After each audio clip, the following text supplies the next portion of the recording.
This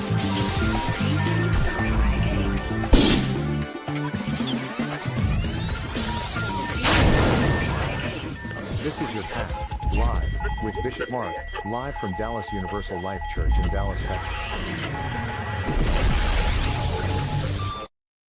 Okay, folks, welcome back. If you are just joining us, this is a special hour we're going to do for Your Path tonight because we ran out of time. And I want to make sure this is that important that I want to make sure that we get this in tonight. And when you own the radio station or the TV station, you can do these things. So, what happens? I hope some of y'all came back and joined us. If not, you're watching us later. Thanks for coming back and watching us later. All right, where were we? We're talking about a lot of things today. We're talking about remembering the past so you don't forget it, because you don't want to forget the past, because if you do, you're doomed to repeat the same mistakes. I mean, that's really what this comes down to. So we're on the next segment here. I'm just going to move along. If you are just watching this now and just turn this on, go and watch the segment right before this on this date. Go watch the version 1 of this, and then come back to this, because this is the second part of that one. Okay. All right, here we go. I talked about what have I forgotten? Did I do this yet? I don't think I did. Okay. I'm gonna do some kind of double over this real quick. No, I did not do this. Okay, here we go. Now, I want to bring this directly to every person. I want to bring this directly to every person listening or watching tonight, because it is easy to talk about Israel. It is easy to talk about Joshua's stones. It is easy to talk about the church. It is easy to talk about 10 years of ministry. But now I want to ask you, what have you forgotten? Have you forgotten what God brought you through? Have you forgotten forgotten the prayers you prayed when you were desperate? Have you forgotten the people who stood by you? Have you forgotten the lessons pain taught you? Have you forgotten the promises you made when you were asking God for another chance? Have you forgotten the mercy that covered you? Have you forgotten the grace that gave you time to grow? Have you forgotten who you were before God started healing you? And here's the uncomfortable one. Have you forgotten what you said you would do if God brought you through? Because some of us made promises in the storm that we forgot in the sunshine. We said, God, if you get me through this, I will change. God, if you open this door, I will serve. God, if you heal this part of me, I will help somebody else heal. God, if you give me another chance, I will not waste it. God, if you restore me, I will stop playing games. God, if you make a way, I will use my life differently. Then God did it. God made a way. God carried you. God opened the door. God gave you strength. God let you survive. God gave you time. God gave you breath. God gave you another morning. And now what? Do you remember? Or did you go right back to business as usual? And that is where tonight gets real. Because remembering is not just emotional. Remembering is ethical. Remembering changes behavior.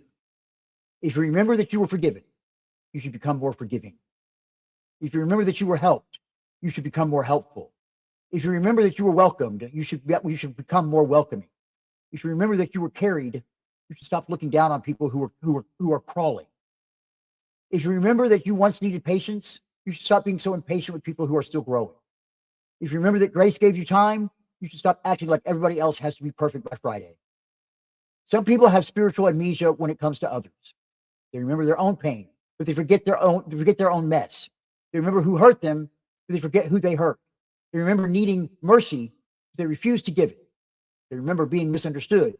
They keep judging everybody else without listening. They remember being broken, but they mock other people's brokenness.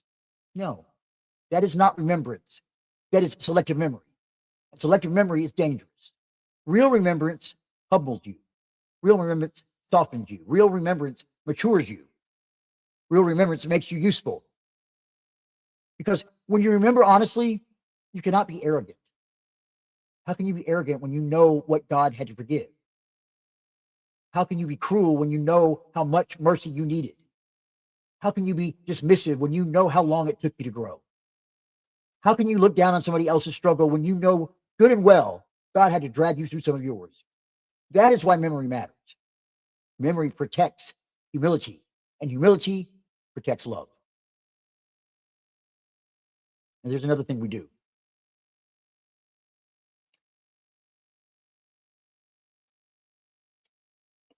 We erase evidence. God brings us through something, and instead of keeping the testimony alive. We bury it because we were embarrassed. We hide the scars. We hide the struggle. We hide the old story. We hide the failure. We hide the recovery. We hide the truth. Now, I'm not saying everybody needs access to every detail of your life. Wisdom matters. Boundaries matter. Discernment matters. Not everybody has earned the right to hear your deepest story. But some of us are not being wise. We're being ashamed. We're not protecting our peace. We're protecting our image. And there is a difference. Sometimes the very thing you were trying to hide is the thing God wants to use to help somebody else survive. Your scar may be somebody else's map. Your testimony may be somebody else's oxygen. Your honesty may be somebody else's permission to keep going. Your story may be the stone somebody else needs so that they can believe the waters can part for them too. That is why Revelation 12, verse 11 says, they overcame by the blood of the Lamb and by the word of their testimony. There is power in testimony. But testimony requires truth, not performance. Truth. A testimony is not, I was always strong.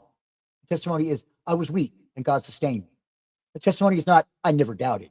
A testimony is, I had questions and grace still held me. A testimony is not, I did everything right.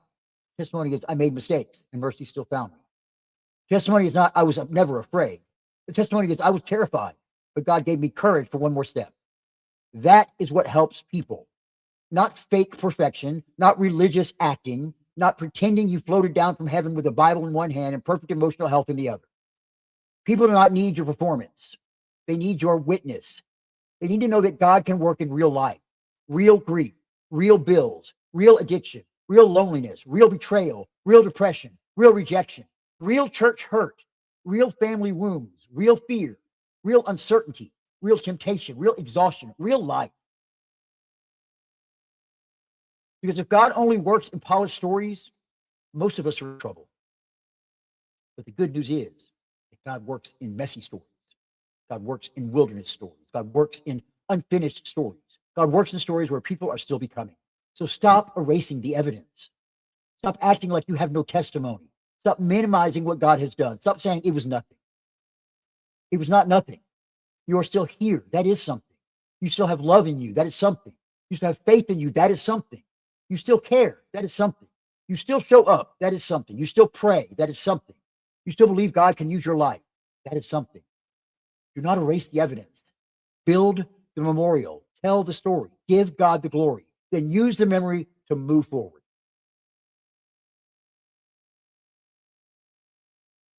Now, here's where we turn forward. Because anniversary month is not only about what has been, it's about what comes next. 10 years is a milestone, but it is not the finish line.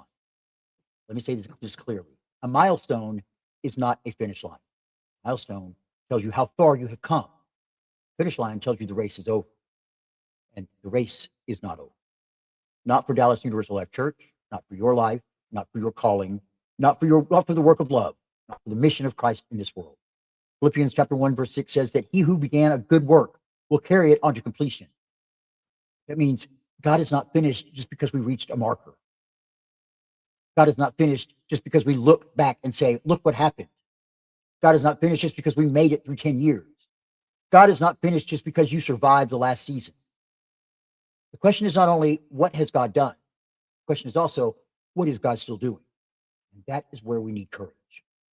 Because the next chapter will require more than celebration. It will require commitment. It will require sacrifice. It will require maturity. It will require discipline. It will require people who do not just love the idea of ministry, but who are willing to do the work of ministry. And let me be direct. Everybody loves the celebration. Not everybody loves the labor. Everybody loves the anniversary. Not everybody loves the assignment. Everybody loves the pictures, the posts, the memories, the applause, the language of legacy. But who's going to show up when there's work to do? Who's going to serve? Who's going to pray? Who's going to give? Who's going to invite? Who's going to encourage? Who's going to check on people? Who's going to help build? Who's going to forgive? Who's going to stay faithful when it's not glamorous? Who's going to be part of the next 10 years instead of just applauding the last 10? Because the future does not build itself. The next chapter does not write itself. The mission does not move forward because people admire it. The mission moves forward because people commit to it. That applies to the church, and it applies to your life. Your future does not change because you admire growth. Your future changes because you practice growth. Your relationships do not heal because you like the idea of forgiveness. They heal when you do the hard work of humility, honesty, boundaries, repentance, and grace. Your spiritual life does not deepen because you like inspirational quotes. It deepens when you pray when you are tired, study when you are distracted, serve when it costs you, and obey when your ego wants another option. Your purpose does not unfold because you talk about destiny. It unfolds when you take the next faithful step. So yes, remember, but do not only remember. Respond. Remember that God has done what God has done. Remember, then ask what God is asking now. Say it again. Remember what God has done. Then ask what God is asking now. Remember how grace carried you. Then ask how grace wants to use you. Remember who helped you. Then ask who are you supposed to help. Remember who loved you. Then ask who needs love from you. Remember who opened doors for you. Then ask whose door are you supposed to help open. That is how remembering becomes mission.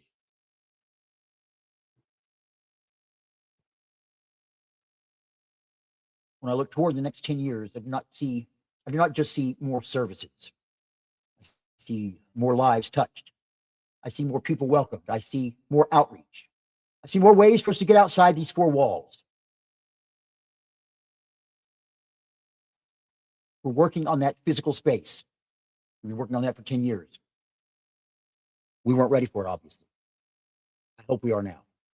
We're looking for that place, a physical space, a chapel, a place for pastoral care, a bookstore or resource center, food, clothing, and practical outreach. Our online ministry continues to grow. That's what I want. Continue to grow. DLC TV becomes more popular and takes off. The Zoo becomes more popular and becomes something that people want to listen to all the time. And we want to reach people beyond Sunday. Sunday's great. But I can't even get the guys that come here to watch our YouTube or listen to the Zoo or watch when they're not here. So how can I expect anybody else to want to do it? So we've got to reach more people beyond Sunday. We've got to be moving from survival into expand, and that's the tough part. That costs money, and we're working on that.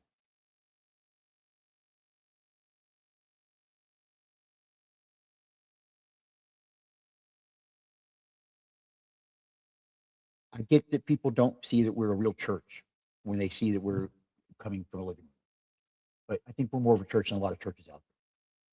You can have a mega church and not be a church. You're still a church, I guess, because you call yourself a church. But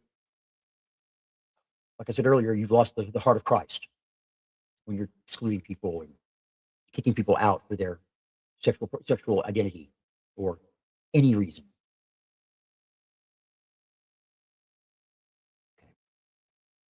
So when I talk about getting the brick and mortar place, yeah, I mean, that's important. And I do think if we'd gotten it sooner, we wouldn't have the digital outreach we have now. We wouldn't have gone as far with it, I don't think. So I think that's what's happening there. And that's maybe what God's mission was or direction was for us, is to get this digital stuff going so we can get out of the ice age back there and come into the digital world and start doing what we're doing now. And then maybe we can work toward that brick and mortar building. Okay. Now, I want to give you, your listeners, a practical exercise tonight. Because if we're going to talk about stones of remembrance, then I want you to identify yours. Not literally stones, unless that helps you, but spiritually, emotionally, practically. What are your stones? I want you to think of 5 things. A stone of survival. What did you survive? What did you survive that could have taken you out? Maybe it was grief. Maybe it was illness. Maybe it was financial struggle. Maybe it was rejection. Maybe it was betrayal. Maybe it was addiction. Maybe it was depression. Maybe it was a season where you did not know how you were going to make it, but you did. You're still here, and that is a stone. Number 2, a stone of provision. Where did God make a way? Maybe it was a bill that got paid. Maybe it was a job. Maybe it was a person who stepped in. Maybe it was a resource you did not expect. Maybe it was strength you did not know you had. Maybe it was peace in the middle of chaos. That is a stone. Number 3, a stone of correction. This one is harder. When did God correct you? Where did God correct you? Where did life humble you? Where did you have to admit you were wrong? Where did you have to grow up? Where did you have to stop blaming everybody else and take responsibility? Where did God love you enough to confront you? That is a stone too. Because not every blessing feels soft. Some blessings come through correction. Some blessings come through closed doors. Some blessings come through being told no. Some blessings come through losing what you thought you needed. Some blessings come through being forced to face yourself. Do not ignore those stones. Number 4, a stone of community. Who helped you? Who prayed for you? Who listened? Who stayed? Who told you the truth? Who made room for you? Who gave you a chance? Who reminded you that you were not alone? That is a stone. And do not be one of those people who acts like you made it by yourself. You did not. Somebody helped. Somebody encouraged. Somebody taught. Somebody endured. Somebody opened a door. Somebody held you accountable. Somebody loved you through a season when you were not easy to love. Remember them. Number 5, a stone of calling. Where did God show you that your life still has purpose? Maybe it was a moment of clarity. Maybe it was a repeated burden in your heart. Maybe it was a need you could not ignore. Maybe it was a person who said, you helped me. Maybe it was a door that kept opening. Maybe it was a holy dissatisfaction that said, there's got to be more than this. That's a stone. And once you identify your stones, do not just admire them, learn from them. Ask, what did this teach me? How did this shape me? What does this require of me now? Who needs to hear this story? How does this memory prepare me for the next assignment? Because every stone has a message. The question is whether you're listening.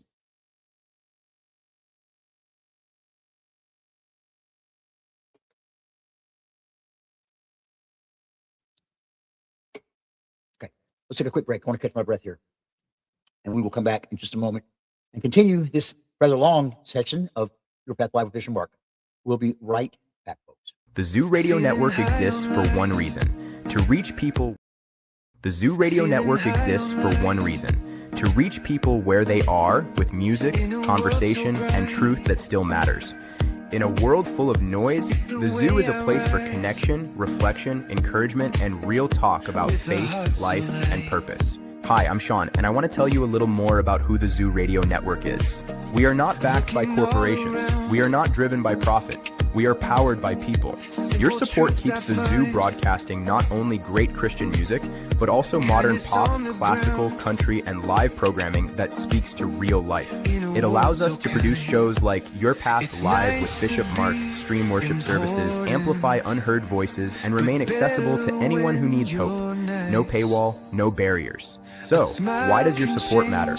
Running a radio network takes more than passion. It takes broadcasting and streaming infrastructure, music licensing and royalties, studio equipment and technical support, website hosting and digital platforms, outreach, promotion, and community programming. Every dollar given goes directly into keeping the Zoo strong, stable, and growing. This is more than radio. The Zoo is ministry without walls. It reaches the lonely at night. It reaches the seeker who won't walk into a church. It reaches the believer who needs to be reminded they're not alone. When you give, you are not just funding a station. You are investing in lives being touched every single day. How can you help? We have a program designed so that all can give without breaking the bank. One-time gift, make an immediate impact. Monthly partner, become part of the backbone of the Zoo. Sponsor a program or hour of airtime. Dedicate it in honor or memory of someone meaningful. No gift is too small. Every gift moves the mission forward. Stand with us. Keep the signal alive. If the Zoo has encouraged you, challenged you, comforted you, or helped you feel connected, now is your chance to give back. Support the Zoo Radio Network today and help us continue broadcasting hope, truth, and real faith into a world that desperately needs it. Give, share, be part of the voice. Visit www.yourdallas.church and go to the Donate tab to make your tax-deductible donation today. Thank you from all of us at the Zoo Radio Network. Okay, welcome back to this special long edition of Your Path Live with Bishop Mark. We are in our second hour for the night, talking about the past and remembering the past and moving on to the future. So let's go now with the so what, now what part, because I'm not going to let us have a nice little spiritual conversation and then leave it floating in the air. So what? Now what? If God brought you this far, now what? If God carried you through that season, now what? If God forgave you, now what? If God restored you, now what? If God gave you another chance, now what? If God helped you survive, now what? Because gratitude without response is just sentiment. And God deserves more than sentimental people. God deserves faithful people. So if you remember God's provision, become generous. If you remember God's mercy, become merciful. If you remember God's patience, become patient. If you remember God's forgiveness, forgive somebody. If you remember God's welcome, welcome somebody. If you remember God's courage, take the next step. If you remember God's faithfulness, stop living like you were abandoned. This is where faith becomes practical. Somebody listening tonight needs to make a phone call. Somebody needs to write down their testimony. Somebody needs to stop complaining about the very thing they prayed for. Somebody needs to go back and thank the person who helped them. Somebody needs to stop romanticizing an old bondage. Somebody needs to forgive themselves for a season God had already redeemed. Somebody needs to recommit to the work they almost abandoned. Somebody needs to stop saying one day and take the next faithful step this week. Not someday, this week. Because remembrance that never becomes action is incomplete. Let me give you examples. If you remember being lonely, then this week, reach out to somebody who may be lonely. If you remember being hungry, then this week, help feed somebody. If you remember being rejected, then this week, make space for somebody who feels unwanted. If you remember being confused, then this week, be patient with somebody who does not understand yet. If you remember needing grace, then this week, stop being so stingy with grace. If you remember needing encouragement, then this week, encourage somebody without needing credit. If you remember needing God to open a door, then this week, help open one for somebody else. That is how testimony becomes ministry. That is how memory becomes mission. That is how gratitude becomes action. And that is what this anniversary month should do. Should not just make us say, look what God did. It should make us say, because of what God did, here's what we are going to do now. Now, we're already just closing, thank God. We might not have to go an hour. It's good. I'm going to lose my voice if I keep going much more with this. All right. I want to close the main teaching with this warning. Do not waste the testimony. Some of us have survived too much to live small now. Some of us have been carried through too much to sit down now. Some of us have been carried through too much to sit down now. I just said that one. Some of us have been forgiven too much to become hard-hearted now. Some of us have been blessed too much to become selfish now. Some of us have been rescued too many times to act like our lives have no purpose. Do not waste the testimony. Do not let everything God carried you through become nothing but a story you tell once in a while. Use it. Use it to love better. Use it to serve deeper. Use it to pray stronger. Use it to live wiser. Use it to help somebody else. Use it to build something that outlives you. Use it to become more like Christ. Because the goal is not just to survive. The goal is to become. The goal is to become more loving, more faithful, more courageous, more honest, more compassionate, more useful, more awake, more surrendered, more willing to be part of what God is doing. And for Dallas Universal Life Church, the goal is not just to say we made it 10 years. The goal is to say because God carried us for 10 years, we're going to serve with greater love. Because God sustained us for 10 years, we're going to reach further. Because God opened doors for us for 10 years, we're going to open doors for others. Because God welcomed us, we're going to welcome others. Because God loved us, we're going to love in deed and in truth. Not just in word, not just language, not just slogan, not just branding, not just church talk. In deed, in truth, in action, in sacrifice, in service, in the real world. Because the world does not need another church that only talks. The world needs people who love. The world needs people who remember. The world needs people who serve. The world needs people who can point to the stones and say, God was faithful here. God was faithful there. God was faithful here and there.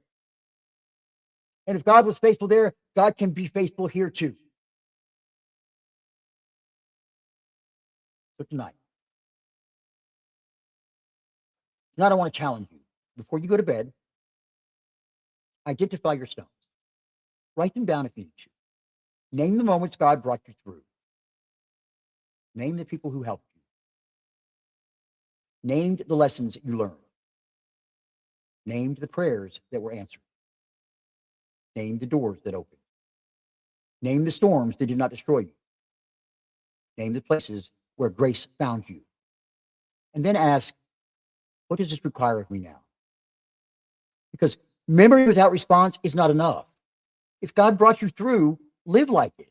If God gave you grace, give grace. If God loved you, love somebody.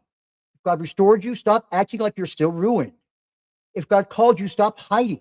If God opened the door, stop standing outside afraid to walk through it. And if God has brought Dallas Universal Life Church to this 10-year milestone, then we do not dare enter the next 10 years casually. We enter with gratitude. We enter with humility. We enter with courage. We enter with love. We enter in Remembering that we did not get here by accident. We got here by grace, and we will go forward by grace.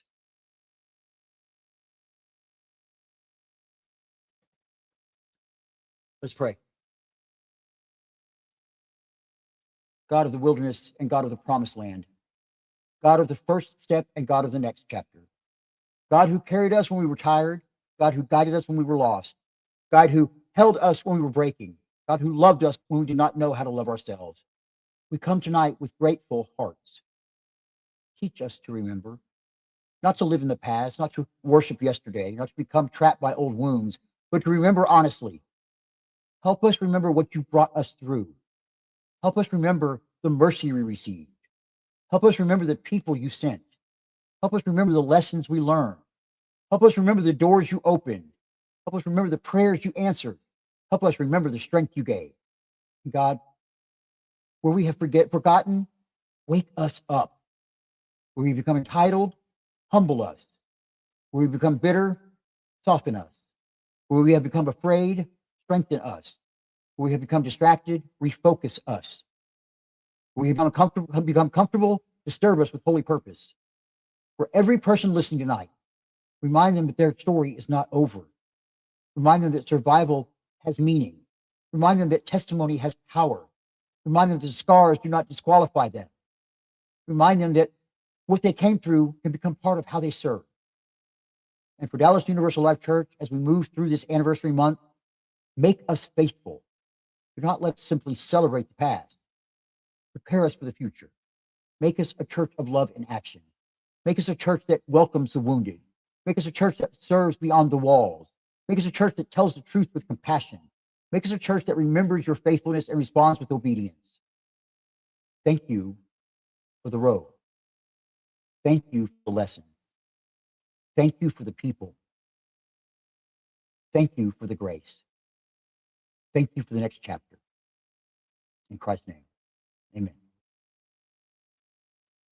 We're not done yet. Almost.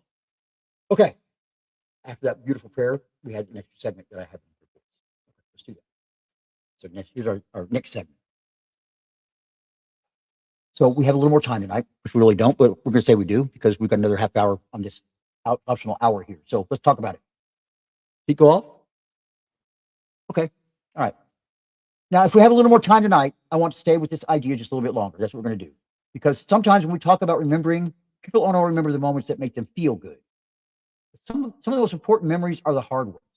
Not because we want to suffer again, not because we want to reopen wounds, not because we want to sit around and rehearse pain, but because if we are honest, some of the hardest roads taught us the deepest truths. There are things you learned in struggle that comfort never could have taught you. There are things you learned in grief that convenience never could have taught you. There are things you learned in rejection that popularity never could have taught you. There are things you learned in uncertainty that control never could have taught you. And that some of us are so eager to forget the hard road that we forget the wisdom we gained there. Do not throw away the lesson just because the classroom was painful. You may not want to go back to that season, and you shouldn't have to, but do not waste what it taught you. The hard road may have taught you discernment. It may have taught you compassion. It may have taught you patience. It may have taught you that you are stronger than you thought. It may have taught you that some people can leave and God can still stay. It may have taught you that closed doors do not mean a closed future. It may have taught you that peace is more valuable than approval. It may have taught you that you can lose something and still not lose yourself. It may have taught you that God's presence is not proven by the absence of trouble. Let me say that again. God's presence is not proven by the absence of trouble. Sometimes God is most clearly seen not because trouble disappears, but because trouble does not destroy you. The storm came, but you are still here. The betrayal came, but you are still capable of love. The grief came, but you are still breathing. The disappointment came, but you are still hoping. The attack came, but you're still standing. The door closed, but you're still walking. That is God too. We love miracle stories when the Red Sea opens. But sometimes the miracle is that you kept walking in the wilderness. Sometimes the miracle is not that the fire vanished. Sometimes the miracle is that you were in the fire. It did not burn up.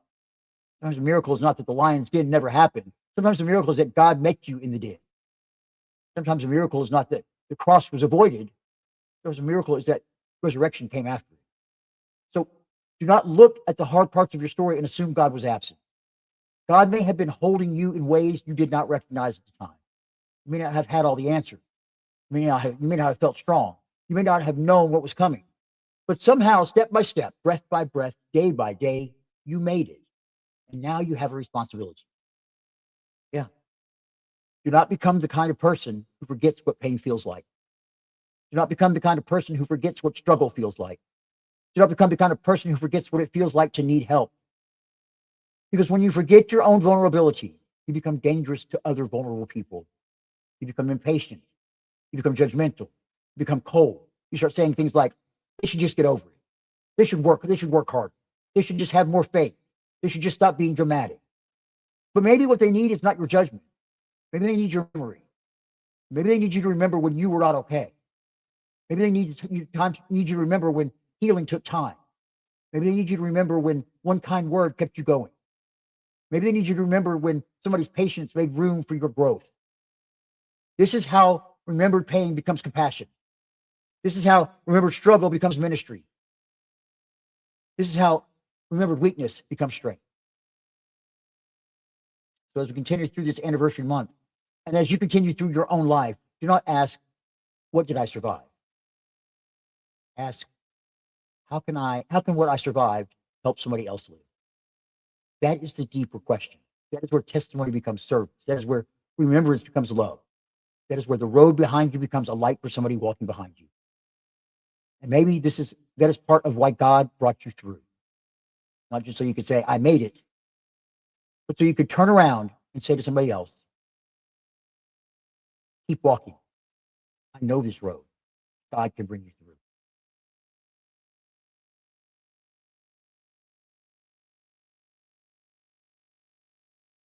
With that, I'll say good night, folks. Thank you for watching Your Path Live with Bishop Mark, the special edition.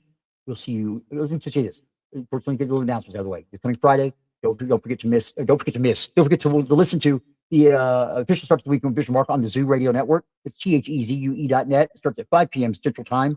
About 90 minutes of some music to help you get into the weekend and forget the week happened for a little while. Then we have Sunday, 3 p.m. Sunday Central Time. We have Exploring Your Faith Live with Bishop Mark, followed by the Bishop Roundtable. That's our Sunday service, followed by our Roundtable discussion group. It's at 3 p.m. on dulc.online.church, dulc.online.church. Then, of course, next Wednesday, come back here for Your Path Live with Bishop Mark. Hopefully, we get it all in one segment next week. And that's at yourpath.online.church. Don't forget, folks, we have a Roku channel now, channel 603 on Roku. Check that out if you would. And I think that's it for today, folks. If you have any other questions, anything else you need to ask about, or look up, or learn about the church, you can always go to yourdallas.church. Yourdallas.church. That's our website. And I will see you all hopefully Sunday. If not, I'll see you next Wednesday. Have a great evening, guys. Bye-bye.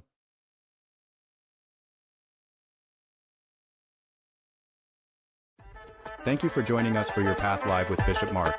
Have a great week. We'll see you next time. God bless you.